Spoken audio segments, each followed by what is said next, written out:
again, pivot right here with the 1/2" stainless steel bolt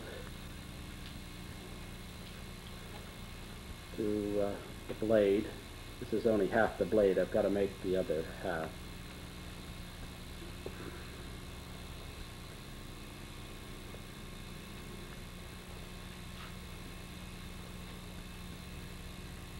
Well, there's the kick-up rudder in action. That's what it's supposed to do, to raise and follow the contour of the bottom, extend it out, so that when you run it up on the beach, you have a smooth rudder.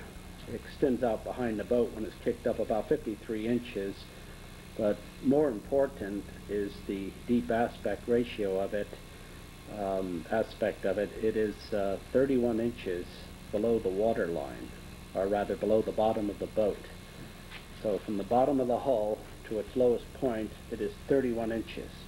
This is very important, as this important part of the boat will contribute to create lateral resistance to affect the physics of actual square footage of lateral resistance exposed to the water will be about 5 square feet. Very important. This will supplement the, there she goes, lateral resistance created by the center board, and make the boat more controllable in terms of weather helm and during windy, and controllable during windy and stormy conditions. I do, however, have some concerns in respect to hanging an outboard over the transom and sharing that precious area with the propeller and the rudder. I'm on a collision course with another problem which I will have to solve.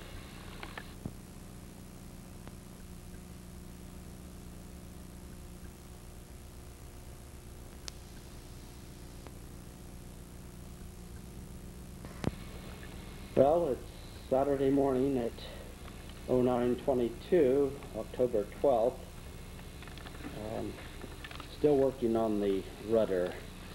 What we see in front of us here is a electric stove, and all morning I've been basically cooking lead, melting it and pouring it into about a 6-inch aperture that was cut into the rudder. I'm almost completed, about 2/3 completed. I've put several screws inside the ring I cut out, as you can see here, to anchor the lead to so it doesn't pop out. I will then fiberglass over this and you'll never see it. Its purpose is to weight down the kick-up rudder so when underway, pressure from the water doesn't float it up. It's a common practice. This is a big rudder, so I'm using an awful lot of lead. I haven't weighed it, but I would say we're talking about 15 pounds of lead. I'm taking some measurements on the bowsprit. It's in place now. It fits neatly through the stem post. I'll be putting some fittings and figuring a way to anchor it to the mast so it doesn't kick up. The bowsprit measures precisely 42 inches from the tip of the bow out to the end, which will be adequate to carry a head sail.